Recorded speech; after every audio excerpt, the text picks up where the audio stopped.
1975, summer. It's a neighborhood outside of Boston. Three kids, Dave Boyle and his two friends, Jimmy Markham and Sean Devine. They're all playing on the sidewalk when Dave gets abducted by two men posing as police officers, but are really pedophiles from the Catholic Church. They kidnap and abuse Dave for several days. He eventually escapes, but the event leaves him traumatized. His buddy Jimmy becomes a criminal and a thief, but is reformed after his daughter Katie is born and opens up his own grocery store. His other friend Sean goes the other way, becomes a homicide detective for the Massachusetts State Police. And through the course of events of both the 2001 novel by Dennis Lehane and the 2003 adapted film by Clint Eastwood, there's a murder investigation, tragically, of Jimmy's daughter, Katie, who goes out to party with her friends and never comes home. She's found dead in the park the next day by Sean, the state police detective played by Kevin Bacon. And learning Katie had a boyfriend, a ballistics match comes up with a gun to the father of the boyfriend.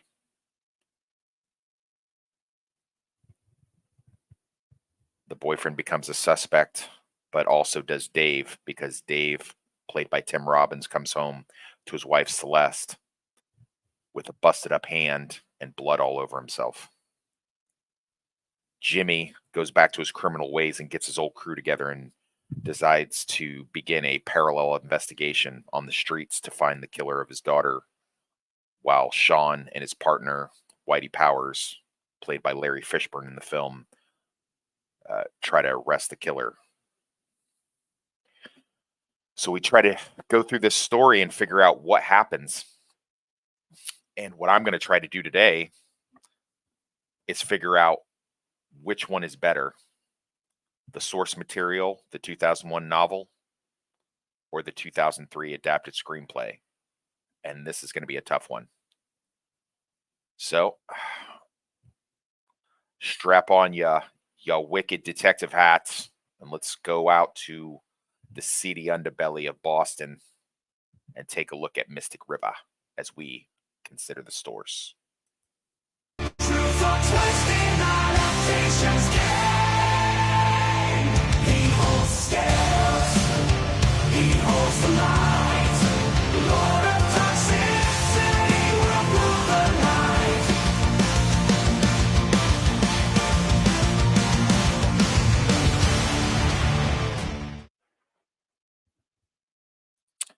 All right, so thank you, Stupenzo, for that awesome intro. Yes, this is the Lord of Toxicity, and we are going to talk about Mystic River, the 2001 novel penned by Dennis Lehane, who created such bangers as Mystic River, which is what we're going to be talking about today, along with Gone Baby Gone, Shutter Island, Live by Night, The Drop, and many others.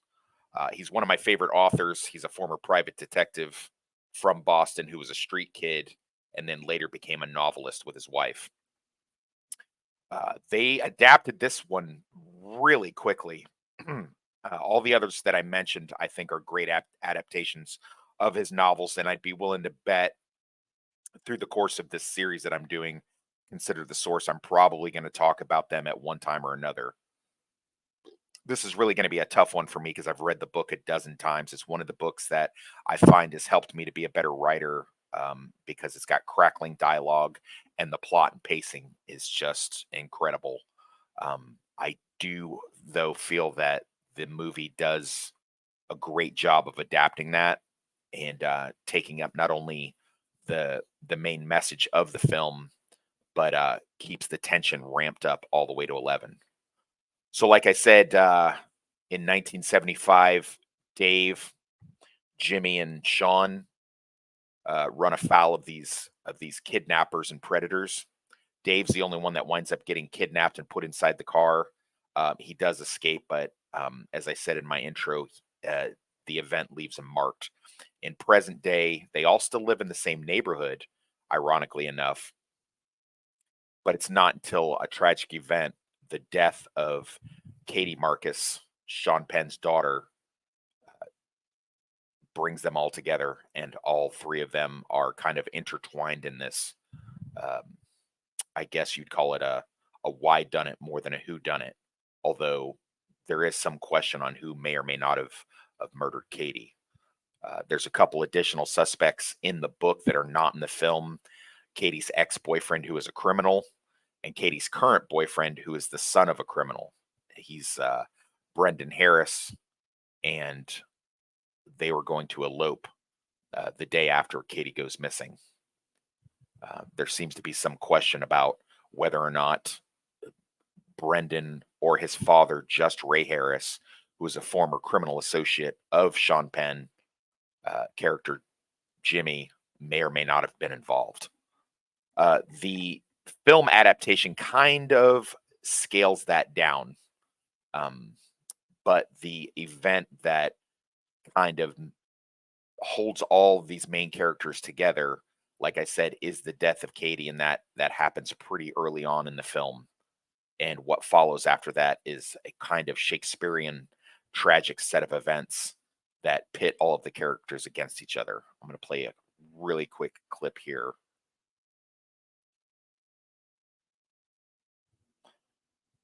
This is Detective Sean Devine and Whitey Powers, played by Laurie Fishburne, and a CSI detective. They're inside the park.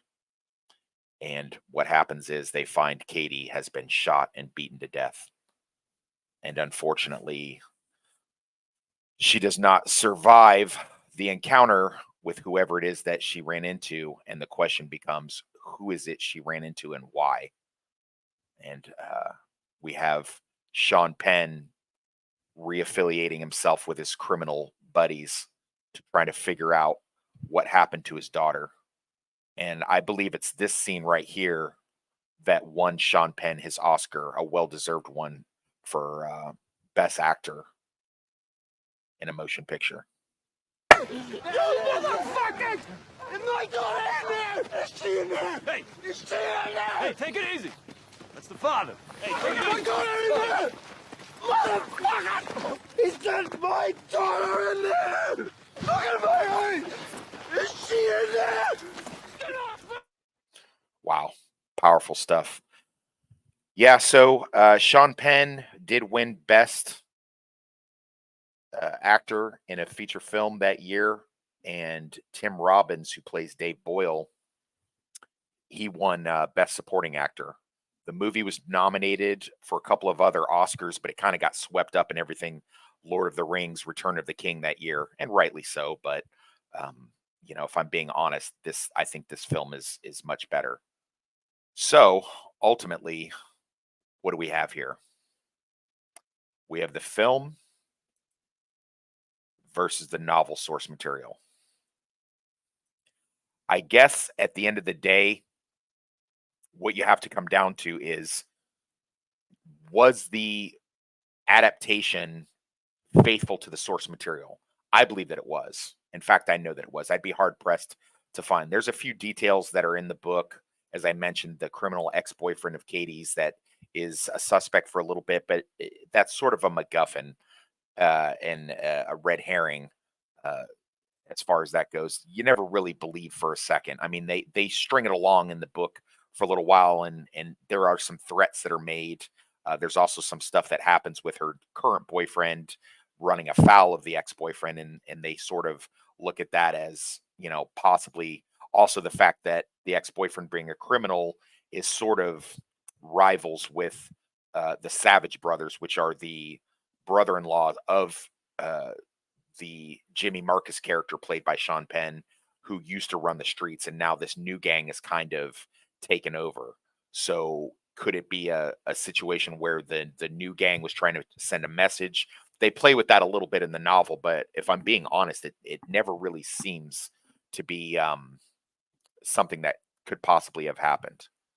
So if you have not read the book and you haven't watched the movie, I really don't know what you're doing here. But if you haven't, please take a time out, go see the film at the very least, read the book before we go, because the rest of this is going to be spoiler materials in 5, 4, 3, 2, One. Okay, you stuck around. You can't say you weren't warned. So, as it turns out, Dave, uh, played by Tim Robbins, did in fact murder somebody, but he didn't murder Katie. He murdered a pedophile. And unfortunately, uh, Sean Penn's character Jimmy, doing a parallel investigation, talks to Marcia Gay Harden, who plays Celeste, which is Dave's wife, and she's become so afraid of Dave because Dave is showing signs of trauma and PTSD from his time being abducted and molested that she knows something's wrong. Something is, in fact, wrong. He did kill someone, but he murdered a pedophile who was abusing a young child. Not exactly something that would have, uh, made him a pariah in the neighborhood. Probably would have gotten a medal for it, but for whatever reason, he decides to hide it both in the book and in the movie. And this winds up being his undoing because, as I mentioned, the Savage brothers realign themselves with Jimmy, and Jimmy decides to take matters into his own hands and go after who he thinks is the killer, which unfortunately is Dave. Um, uh, while that's going on, the police, Whitey Powers and Sean Devine, Larry Fishburne and Kevin Bacon, respectively, they actually find out that it is the younger brother and friend of the boyfriend, Brendan. His younger brother and his little friend were playing with their father's gun and accidentally shot Katie. And then, in response to that, when she ran away, beat her to death so that she wouldn't tell on him. There's also hinted at in the book version that maybe because Brendan was going to run off and elope with Katie, that maybe that's why the brother did it because he didn't want his brother to leave. It's touched on slightly in the film. I think it's done a little bit better in the book, if I'm being honest. But I don't have a big issue with that being, cut for time in the film. I do believe there's like a deleted scene where they talk about that, but I might be misremembering that. Either way, what happens is at the same time that Brendan is finding out that his little brother did in fact do this, uh, Sean and Whitey show up and arrest the two kids, getting a little bit of a police standoff and wind up, you know, uh, taking the kids into custody. Unfortunately, while that is happening, the Savage brothers, led by Jimmy, take Dave down to the Mystic River outside of a bar after they get him drunk, and he questions him. He lets him know that he's killed a man before, the guy that told on him and got him locked up while his daughter was born and his wife passed away, his first wife, and decides to let him know, hey, I've killed somebody before. I'll kill again. I'll kill you if you don't admit what you did. The guy that Jimmy had killed previously was Brendan's father, Just Ray Harris, whose gun was actually the thing that's used in the murder of his daughter. Dave decides to bite the bullet and confess to a crime that he didn't do, hoping that it'll be worked out later. But he made another bad error with that, and Jimmy doesn't keep his word. He does, in fact, kill Dave, and they dump his body in the Mystic River. What follows is the day after Jimmy finds out that not only did he kill the wrong man, but he inadvertently led to his daughter's death by creating orphans with the Harris kids, and them finding a gun that was hidden inside the house. And now at this point, Dave is gone. Jimmy has to come to terms with that, of what he's done, and Sean has to come to terms with the potential of having to arrest his friend. And this all culminates in the final third act at I'm wanting to say it's a special parade for the town, because it's not a St. Patty's Day parade, but they're having some kind of parade in the town. And again, like I said, all three characters had lived not too far from each other. Um, and it culminates in this scene. I'll play a real quick clip from the film here.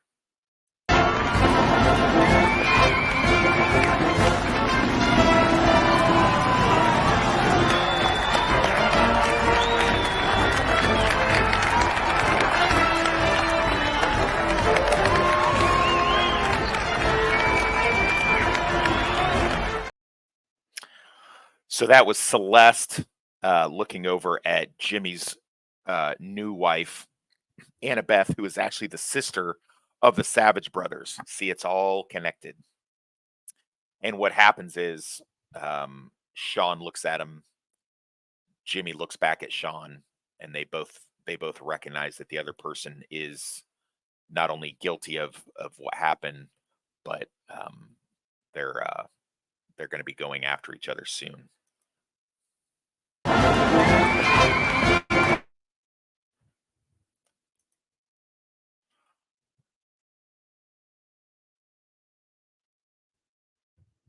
During the parade scene, we can see that the knowledge of what's actually transpired is all over Jimmy's face, and it's all over the face of Sean as they watch the parade, and the camera pans down to the event that started all of this was the three kids innocently playing, writing their names in the concrete, and then we get a good hanging, eerie overview of the Mystic River, a place where a lot of the sins got buried in. So, that being said, which one do I find to be better? The source material or the adaptation? Man, this is a tough one. This might be one of the tougher ones I do until I get into stuff like No Country for Old Men. But I will say that just edging it out because of the great performances by Robbins and Penn, I will say that I'll go with the movie. And again, that's me having read the novel a dozen times and only watched the movie a few times. It's really incredible. Um, I dare anybody to watch that scene where Sean Penn finds his daughter's been murdered and not have it tug at your heartstrings a little bit and bring a little bit of tears to your eyes. So that's where we're at. Just slightly edging out the source material is the 2003 adaptation by Clint Eastwood. Winner for Best Actor Sean Penn and Best Supporting Actor Tim Robbins. Mystic River, based on the novel by Dennis Lehane. I highly suggest you watch this movie, give it a rewatch, and if you've got the time, get the audiobook or read the novel. Dennis Lehane. You can pick up any Dennis Lehane novel, and I think you're going to be extremely happy with it, even if you've already seen one of the movies that his novel's based on. I myself saw the movie first and read the book later, and I love reading the book. It does a great job of showing the POV of the characters, but I think in this one instance, the movie just slightly edges it out. So that's two in a row where the adaptation is slightly better than the source material. And that's all I got. If you disagree with me or you think I'm full of crap and the book is better, please, by all means, tell me your thoughts in the comments. Give me a like if you like this video. I hope that you do. Push the buttons, do all the things, give me a subscribe and hit that bell. And I'll be doing a weekly show here where I talk about the source material. Not all of them will be a comparison. A couple of them I'll be doing Heat 2, the novel based on a written screenplay for the sequel for Heat, the 1995 crime thriller. I'm almost finished with that. I'll be talking about that. You can catch me on the Stipenzo channel every Sunday night for Tales of the Dork Side, and every Tuesday on the Blue Collar Loser channel, where we will do a Loser's Lounge and revisit a film. Beyond that, if you have anything that you would like me to review and talk about, please feel free to leave it in the comments.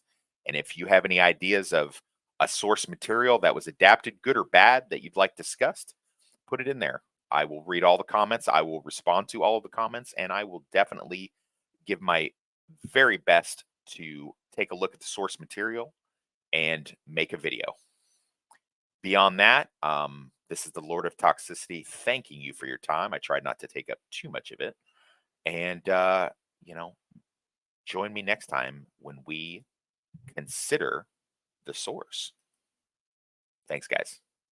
Riding on the wings of destruction, a toxic presence, a lord of corruption, polluting the ocean, spreading decay, the tops turning black, going the flame, searing through the sand. I've got balls of steel.